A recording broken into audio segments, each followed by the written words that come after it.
Jai Hind everyone. Welcome to the channel, the second line of defense NCC. In this particular series of videos, I am going to cover all the left topics of Defense Services chapter, in which we are going to cover about our two field marshals, that is Field Marshal K.M. Kariappa and Field Marshal Sam Manekshaw. We are also going to cover about all the wars with Pakistan and the PVC holder, that is Paramveer Chakra holder, in this series of videos. In this particular video, I am going to cover about Field Marshal K.M. Kariappa. Also, let me tell you that this video is very important from your B and C certificate point of view कि हर बार आपका field marshal K M Cariappa या field marshal Sam Manekshaw से एक ना एक question आता ही है into your B and C certificate और हर बार ये क्वेश्चन 5 to 10 मार्क्स में आता है. It means it is very important. आपको 10 to 15 पॉइंट्स दोनों के बारे में पता होना चाहिए. Also you should know about the Wars with Pakistan and about 5 to 10 PVC holders. So this series of videos of defense service chapter is very important. तो आप ध्यान से इनको देखिएगा and just revise them again and again because ये short question है जो आपके इस पर्टिकुलर चैप्टर से आएंगे ही आएंगे. तो अगर हम लोग मिलिट्री हिस्ट्री की बात करें और वॉर्स की बात करें और जो वॉर हीरोज़ थे, ठीक है, जिन्होंने सबसे बड़ा एग्जाम्पल दिया था पेट्रियाटिज़म का, सेक्रीफाइस का और ग्लोरी का, तो उनके बारे में बात करें तो ये पहले तो काफ़ी इम्पॉर्टेंट टॉपिक हो जाता है और काफ़ी इंस्पायरिंग सब्जेक्ट होता है आपका, क्योंकि आप मूवीज़ देखते हो इंडियन आर्मी से रिलेटेड या आर्म फोर्सेस से रिलेटेड, ऑटोमेटिकली हमारे अंदर एक जोश आ जाता है. तो यही है जो आगे वाली जो जनरेशन्स हैं उनको रास्ता दिखाते हैं कि you should do this, you shouldn't do this. ठीक है. उसके बाद by studying the military history about wars we learn many details about the causes. हमें पता चलता है कि वो वॉर जब हुई थी उसका कॉज क्या था, किस वजह से हुई थी, उस टाइम पे जो हमारे लीडर्स रहे होंगे उनका पॉलिटिकल डिसीजन क्या था उस वॉर में, उनकी स्ट्रैटेजीज़ क्या थी टू विन दैट वॉर, उनकी टैक्टिक वेपन्स कौन कौन से थे जो उन्होंने वॉर में यूज़ किए थे, और उसके बाद वॉर का रिजल्ट क्या था अल्टीमेटली, कौन सा जो ग्रुप था या कौन सी जो पार्टी थी वो जीती थी. उसके बाद what we observe from them is that what led to the war. हम अगर मिलिट्री हिस्ट्री पढ़े हमें पता चलता है कि वो वॉर किस रीज़न से हुई थी, ठीक है, और अल्टीमेट जो विक्ट्री हमें मिली या किसी भी और ग्रुप को मिली वो किस वजह से मिली, या फिर वो हारे तो किस वजह से हारे. उनकी आर्मी कम थी, उनके पास एमिनेशन नहीं था, काफ़ी ज़्यादा उनको डिफीट कर दिया था. तो ये रीज़न हमें पता चलता है by going through the military history. उसके बाद हमें ये भी पता चलता है कि उस टाइम स्ट्रेंथ क्या थी फोर्सेस की और उनकी वीकनेसेस क्या थी जब वो वॉर हो रही थी. ठीक है. And this study and experience of past war enlight us to overcome our weaknesses. और उनके एक्सपीरियंस से हमें पता चलता है कि हमें कैसे अपनी वीकनेसेस को ओवरकम करना है और कैसे अपने आप को प्रिपेयर करना है फॉर फ्यूचर वॉर या फिर अपनी कंट्री को डिफेंड करने के लिए. ठीक है. उसके बाद हम अभी टू जनरल्स के बारे में पढ़ेंगे सबसे पहले. ठीक है. जनरल्स इन द सेंस हमारे फील्ड मार्शल के बारे में पढ़ेंगे और उसके बाद हम लोग जो इंडियन आर्मी के हीरोज़ थे जिनको परमवीर चक्र मिला था वो अपनी नेक्स्ट वीडियो में मैं कवर करूँगी. तो सबसे पहले हम लोग पढ़ते हैं फील्ड मार्शल के.एम. करियप्पा. तो जो पहला पॉइंट है वो है कि आपको इनका पूरा नाम पता होना चाहिए. तो इनका पूरा नाम था फील्ड मार्शल कोडनडेरा मडप्पा करियप्पा. ठीक है. के.एम. की फुल फॉर्म ये है. उसके बाद जो इसके आगे ओ बी ही लिखा है उसकी फुल फॉर्म क्या है, it is order of the British Empire. तो जब भी आपको पूछे कि फील्ड मार्शल के.एम. करियप्पा के आगे ओ बी ई क्यों लिखा जाता है, तो the full form is order of the British Empire. ये उस टाइम जिन्होंने काफ़ी अच्छा प्रदर्शन किया था अपनी ग्लोरी का, अपने सेक्रीफाइस का, उनको दिया जाता था. उसके बाद अगर हम इनके फैमिली हिस्ट्री की बात करें तो इनके जो रिलेटिव्स थे वो इनको प्यार से चिम्मा बुलाते थे और जो इनके फ्रेंड्स थे वो इनको प्यार से कीपर बुलाते थे. तो ये काफ़ी इजी पॉइंट है, आप इजीली इसको याद कर सकते हो और आपका फर्स्ट पॉइंट हो जाएगा. उसके बाद इनका जो जन्म हुआ था वो था 28 जनवरी 1899 में. और कहाँ हुआ था, इनका जो बर्थ है वो कर्नाटका में हुआ था. आपको बाकी पूरी डिटेल इतनी याद करने की ज़रूरत नहीं है, कर्नाटका इज़ इम्पॉर्टेंट. तो आप सिर्फ कर्नाटका भी अपने दिमाग में रख सकते हो और इससे सिंपली दूसरा पॉइंट अपना बना सकते हो, that he was born at Karnataka. उसके बाद इनकी जो फॉर्मल एजुकेशन है, मतलब high school education, secondary school education, वो सेंट्रल हाई स्कूल से हुई थी। और ये कहाँ पे था? This is at Madikeri. और जो इन्होंने कॉलेज किया था वो कहाँ से किया था? That is presidency college Madras. तो ये उनकी एजुकेशन की बात हो गई। आपको अगर नाम याद होते हैं it is well and good, अगर नहीं होते हैं आप सिंपली बोल सकते हो कि वो कर्नाटका में हुए थे और वहीं से उन्होंने अपनी मद्रास से अपनी फर्दर एजुकेशन प्रोसीड की थी। उसके बाद करियप्पा को बुक से काफ़ी ज़्यादा लगाव था और वो खेलते भी थे काफ़ी। जो एकेडमिक में जो लोग विद्वान होते हैं उनके साथ वो गेम्स खेलते थे, ठीक है, उनकी गाइडेंस में रहते थे हमेशा। उसके बाद ये काफ़ी अच्छे और एक्टिव स्पोर्ट्स पर्सन थे और इनको हॉकी और टेनिस काफ़ी पसंद था। तो ये एक पॉइंट हो गया कि इनको हॉकी और टेनिस और बाकी अदर गेम्स काफ़ी ज़्यादा पसंद थे and he was very active. इनको म्यूज़िक से भी थोड़ा लगाव था और हैंड ट्रिक्स, मतलब हाथों की ट्रिक्स होती है ना, आप बोलते हो कि ये गायब कर देंगे या फिर ऐसे ये चीज़ होती है या फिर थ्रेड से कुछ करके हाथों की ट्रिक करते हैं, तो ये चीज़ें इनको काफ़ी ज़्यादा पसंद थी अपने टाइम पे। उसके बाद इन्होंने ज्वाइन किया था फर्स्ट बैच ऑफ KCIO। तो KCIO की फुल फॉर्म है किंग्स कमीशन इंडियन ऑफिसर। पहले बैच के ये मेंबर थे और कब किया था इन्होंने ज्वाइन? That is in 1919। तो KCIO ये कहाँ पे है? That is at Delhi cadet college at Indore.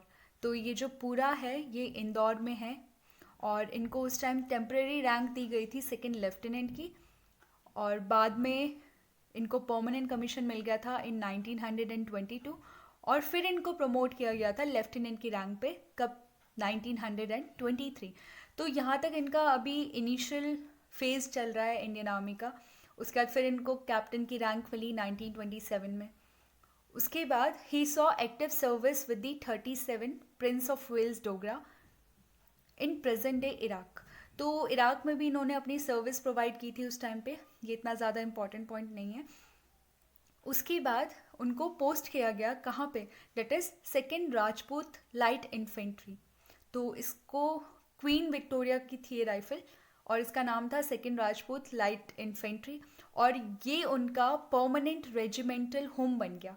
मतलब इसके बाद उन्होंने जितनी भी सर्विस दी वो उन्होंने सेकेंड राजपूत लाइट इन्फेंट्री से ही दी, ठीक है। तो यहाँ तक इनका अभी इनिशियल फेज है। उसके बाद ये फर्स्ट इंडियन ऑफिसर थे जो undergo the course eight staff college. तो स्टाफ कॉलेज सबसे पहले आपका क्वेटा में है और 1933 में ये पहले इंडियन ऑफिसर बने थे जिनको वहाँ पे कोर्स के लिए भेजा गया था और वहाँ पे इनको फिर मेजर की रैंक मिल गई थी and he was promoted as major in 1938। तो यहाँ तक इनका प्रमोशन चल रहा है अभी। उसके बाद KM करियप्पा ने अपनी सर्विस और कंट्रीज़ में भी प्रोवाइड की थी। वो कंट्री कौन कौन सी थी? That is Iraq, Syria, Iran. और ये सब कुछ हुआ था 1941 से 1942 के बीच। उसके बाद इन्होंने बर्मा में भी अपनी सर्विस दी थी और ये कब दिया था? 1943 से 1944।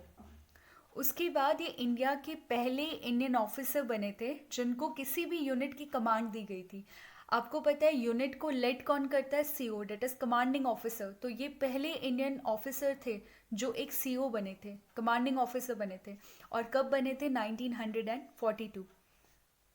After command he volunteer to serve in 26 division engage in clearing the Japanese from Burma, ठीक है। तो उस टाइम एक वॉर चल रहा था जापानीज़ का, कहाँ पे? बुर्मा में। तो बर्मा में इनको भेजा गया और इन्होंने खुद ही वॉलंटियर किया था कि मैं वहाँ पे जाऊँगा। 26 डिवीज़न में इन्होंने अपनी सर्विस प्रोवाइड की और उस वॉर का ये पार्ट बने और काफ़ी ज़्यादा वहाँ पे भी इन्होंने अपने प्रदर्शन किया अपने वेल्योर का। और उसके बाद जब इनकी वीरता को देखा गया वॉर में और इनके स्टेप्स को देखा गया, कितने बोल्ड स्टेप ये ले रहे हैं, तो उसके बाद इनको order of British Empire, this is very very important, Order of British Empire इनको अवार्ड किया गया, ठीक है। तो ये वन ऑफ दी काफ़ी ज़्यादा प्रेस्टिजियस अवार्ड था उस टाइम का, OBE। और इनके नाम के आगे भी यही लगता है, तो आपको ये याद करना काफ़ी इंपॉर्टेंट है, it is very very important. इनको कब दिया गया था? Order of the British Empire, जब बर्मा में ये गए थे जापानीज़ को क्लियर। उसके बाद यहाँ पे इन्होंने OBE को रिसीव किया। देन 1946 में इनको प्रमोट किया गया ब्रिगेडियर। और ब्रिगेडियर किस यूनिट में इनको प्रमोट किया गया? Frontier brigadier group. Frontier brigadier group में इनको ब्रिगेडियर की रैंक दी गई। उसके बाद यही वो टाइम था जिस टाइम कर्नल आयूब खान, जो कि बाद में फील्ड मार्शल बने थे पाकिस्तान के और प्रेसिडेंट भी थे पाकिस्तान के, उन्होंने KM करियप्पा जो हमारे फील्ड मार्शल हैं उनके अंडर काम किया था इस टाइम पे, ठीक है। और ये टाइम पीरियड कौन सा था? 1962 से 1969।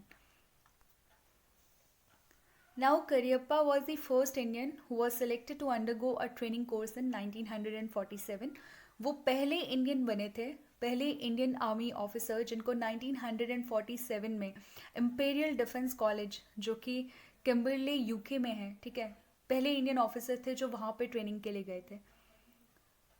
उसके बाद जब इंडिया पाकिस्तान का पार्टीशन हुआ था तो उस टाइम पे भी इन्होंने काफ़ी महत्वपूर्ण भूमिका निभाई थी और काफ़ी अच्छा योगदान दिया था पार्टीशन में और ट्रूप्स डिवीज़न में। और जितने भी एसेट्स थे जो पहले ब्रिटिश इंडियन आर्मी थी उसको पाकिस्तान और इंडिया के बीच में डिवाइड करने में। और वो किस तरीके से उन्होंने डिवाइड किया था? In a very amicable way. Amicable मतलब फ्रेंडली वे, ठीक है। जस्ट मतलब जस्टिस के साथ, ये नहीं कि मैं इंडियन आर्मी का पार्ट हूँ तो मैं अपने पास ज़्यादा एसेट्स रखूँगा या ट्रूप अपने पास ज़्यादा होंगे। उन्होंने दोनों, पाकिस्तान एंड इंडियन आर्मी दोनों में उन्होंने इक्वल एसेट्स को डिवाइड किया था और बहुत ही ज़्यादा ऑर्डरली मैनर में, मतलब बहुत ही ज़्यादा डिसिप्लिन्ड और जो वेल सेटल्ड मैनर होता है उसमें इन्होंने इसको डिवाइड किया था। उसके बाद इंडिपेंडेंट इंडिया में KM Cariappa was appointed as the deputy chief of general staff with the rank of major general. उसके बाद इनको मेजर जनरल रैंक की उपाधि दी गई और इन्होंने एज अ डिप्यूटी चीफ सर्व किया। उसके बाद इनको लेफ्टिनेंट जनरल बना दिया गया। कहाँ का? Eastern Army Command. तो ईस्टर्न आर्मी कमांड में इनको लेफ्टिनेंट जनरल की रैंक पे प्रमोट किया गया। Then on outbreak of war with Pakistan, हमें पता है हमारी फर्स्ट वॉर विद पाकिस्तान 1947 में हुई थी, तो इनको he was moved as general officer commanding in chief Western Command and directed operation for the recapturing of Jozilla, Dras and Kargil and re-established the link up with Leh. तो 1947 की war में इनको western command का commander in chief बना दिया गया था, ठीक है। और इन्होंने ऑपरेशन लॉन्च किए थे। उस टाइम पे काफ़ी सारे पॉइंट्स थे, पीक्स थे इंडिया के जो कैप्चर हो गए थे, जैसे जोजिला पास है आपका, उसके आसपास के पीक्स हो गए, ड्रास सेक्टर हो गया आपका, देन कारगिल सेक्टर हो गया which is very important from strategical point of view. और इन्होंने उन सारे पॉइंट्स को रिकैप्चर करने के लिए ऑपरेशन लॉन्च किया था और दोबारा इन्होंने लिंकअप, जो एक कनेक्शन क्रिएट किया, कनेक्टिविटी क्रिएट की लेह के बीच में, इंडिया और लेह के बीच में। In all this, he showed tremendous energy in moving the troops against heavy odds and finally ensured success for India. तो इतने सारे odds थे क्योंकि उस टाइम पाकिस्तान ने काफ़ी हाई पीक्स को कैप्चर कर लिया था, तो उनको स्ट्रैटेजिकल एडवांटेज मिल गया था। तो उनको ये था कि अगर वो डायरेक्टली अपने लाइन ऑफ साइट पे फायर करेंगे तो इंडियन ट्रूप्स को काफ़ी ज़्यादा हार्म होगा। बट इतने ज़्यादा ऑड सिचुएशन में भी उन्होंने बहुत टैक्टिकली वर्क किया और इंडिया को फाइनली सक्सेस मिली 1947 की वॉर में, ठीक है। उसके बाद he was appointed as the first commander in chief of independent Indian army. तो 15 जनवरी 1949 को KM करियप्पा को first commander in chief of independent Indian army की उपाधि दी गई, ठीक है। तो तभी हम लोग 15 जनवरी को आर्मी डे के तौर में मनाते हैं। और किस वजह से मनाते हैं? क्योंकि उस दिन हमारे जो कमांडर इन चीफ थे इंडिपेंडेंट इंडियन आर्मी के, उनको KM करियप्पा को बनाया गया, ठीक है। So that's why we celebrate 15 January as Army Day. This was the history. उसके बाद he was instrumented in integration of troops and turning an imperial army into a national army.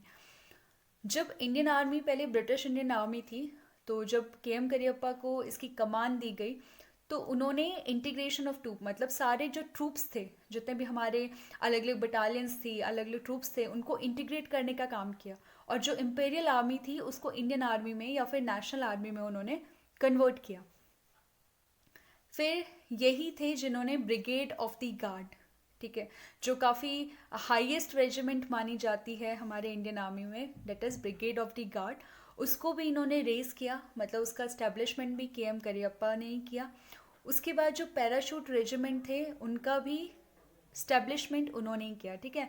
तो हमारे brigade of the guard, parachute regiment, इनको raise किया था K M Cariappa ने. And then most important, the National Cadet Corps, NCC, इसको भी race किया था के एम करियप्पा ने.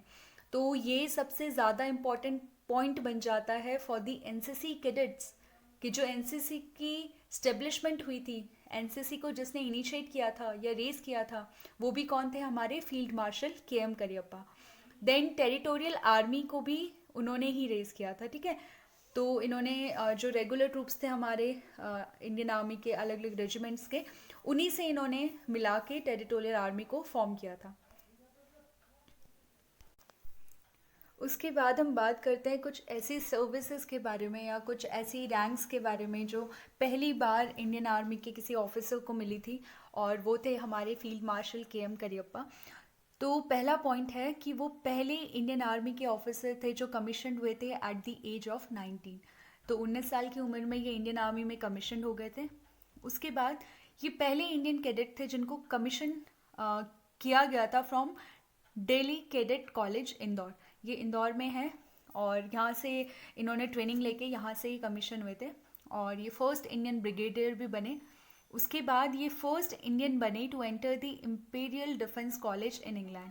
तो बीच में इनको इम्पीरियल डिफेंस कॉलेज में भी कोर्स के लिए और ट्रेनिंग के लिए भेजा गया था, तो ये पहले इंडियन थे वहाँ जाने वाले. उसके बाद ये फर्स्ट इंडियन ऑफिसर थे to enter the staff college at Quetta, और ये पहले इंडियन मेजर जनरल थे जो जिनको इंडियन आर्मी की कमान मिली थी 1947 में. उसके बाद ये फिर से first Indian chief of staff बने. तो यही सारी चीज़ें थी जो फर्स्ट टाइम हुई थी विद एन इंडियन ऑफिसर.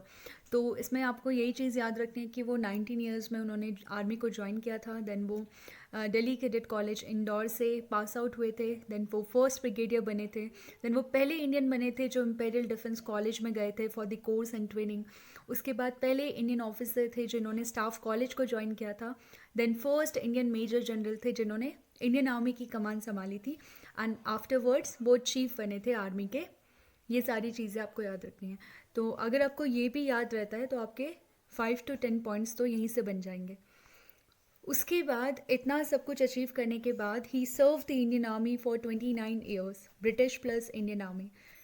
29 साल तक उन्होंने सर्व किया, और उनके पास काफ़ी ज़्यादा एक्सपीरियंस आ चुका था उस टाइम तक, किसका? स्टाफ और कमांड वर्क का. तो इस टाइम पे ही had a very wide experience of staff working, कि स्टाफ को कैसे मैनेज करना है, and how to command others and how to command at different post. उसके बाद उनका रिटायरमेंट हो गया फ्रॉम इंडियन आर्मी इन 1953, और उन्होंने एज अ हाई कमीशन सर्व किया, मतलब एज अ पब्लिक सर्वेंट उन्होंने सर्व किया इन ऑस्ट्रेलिया एंड न्यूजीलैंड. 1956 में वो हाई कमिश्नर बने थे ऑस्ट्रेलिया और न्यूजीलैंड के. उसके बाद उनका रिटायरमेंट हो गया फ्रॉम पब्लिक सर्विस, और फिर वो सेटल डाउन हो गए into the greenery and nature. तो मतलब इतना सब कुछ सर्विस प्रोवाइड करने के बाद आफ्टर इंडियन आर्मी उन्होंने पब्लिक सर्विस भी ज्वाइन की. उसके बाद वो फाइनली अपने होम टाउन चले गए जहाँ से उन्होंने अपनी हायर एजुकेशन की थी, दैट इज़ मेडिकेरी. तो वहाँ पे जाके वो ग्रीनरी और नेचर के साथ अपना टाइम स्पेंड करने लग गए. और इनको इन्वायरमेंट भी काफ़ी पसंद था, flora, fauna, flowers, living beings, animals, birds, इन सब से उनको काफ़ी ज़्यादा लगाव था. और यहाँ पे जाके उन्होंने एक अपनी सिंपल लाइफ जी, जो कि एक इंसान होता है उसका हॉलमार्क होता है ये, ठीक है. लास्ट में सब कुछ सर्विस करने के बाद भी वो एक सिंपल लाइफ नेचर के साथ surrounded by flora and fauna उन्होंने जी. और जो भी उनके पास लेजर टाइम, खाली टाइम जो भी उनके पास बचता था अपने पर्सनल स्पेस के बाद, तो वो लोगों को एजुकेट करते थे about cleanliness and how to control the pollution और अदर एसेंशियल इश्यूज़, मतलब जो भी हमारे अभी प्रेजेंट में जो भी हमारे इम्पॉर्टेंट इश्यूज़ हैं, चाहे वो पोल्यूशन हो गया, चाहे वो वाटर कंजर्वेशन हो गया या प्लांटेशन ऑफ ट्रीज़ हो गया, ठीक है, ग्रीन हाउस इफेक्ट, जितने भी हमारे अभी प्रॉब्लम्स हैं अपने लेजर टाइम में वो लोगों को एडुकेट करते थे, उनको बताते थे कि यू शुडंट डू दिस, या हमें ऐसे नेचर को सेव करना है, क्या करना चाहिए and all.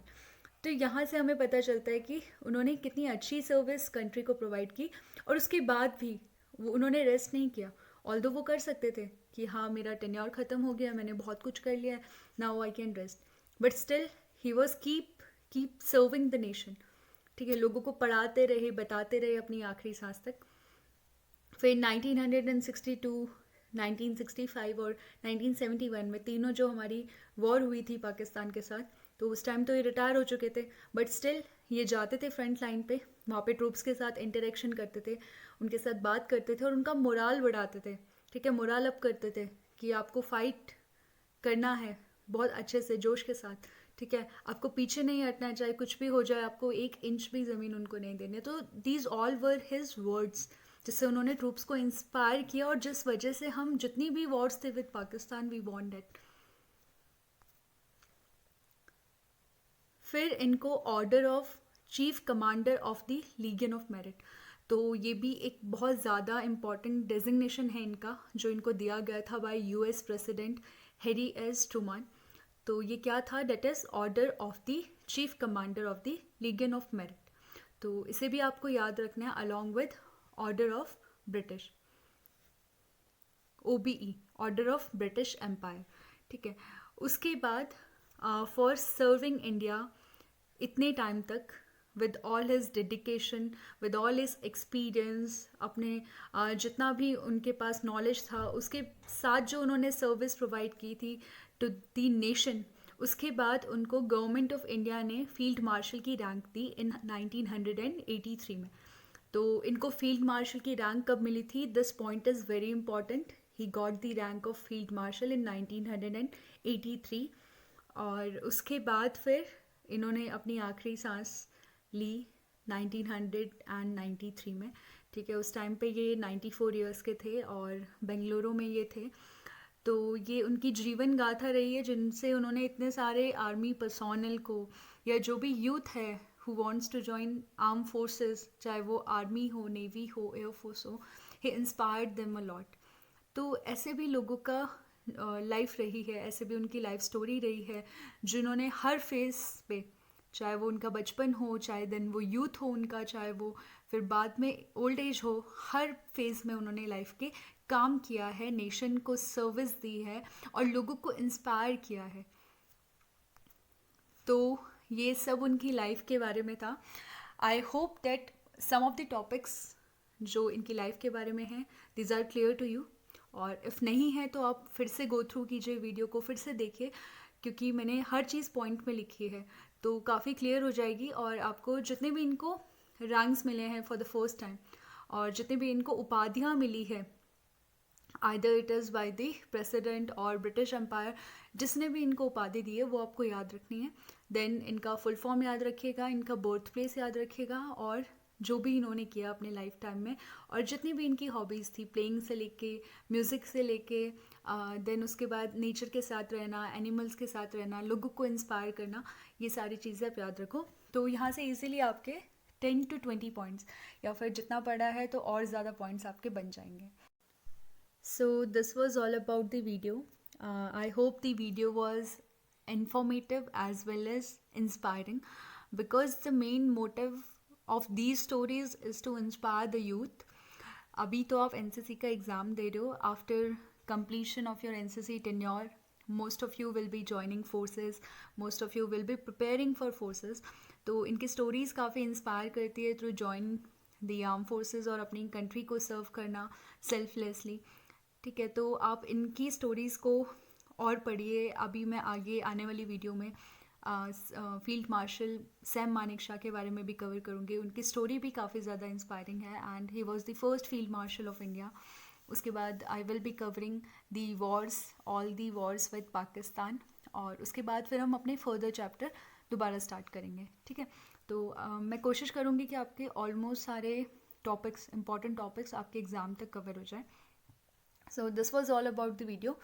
Please like, subscribe and also share these videos among your fellow NCC cadet so that they will help them for their B and C certificate exam. Thank you.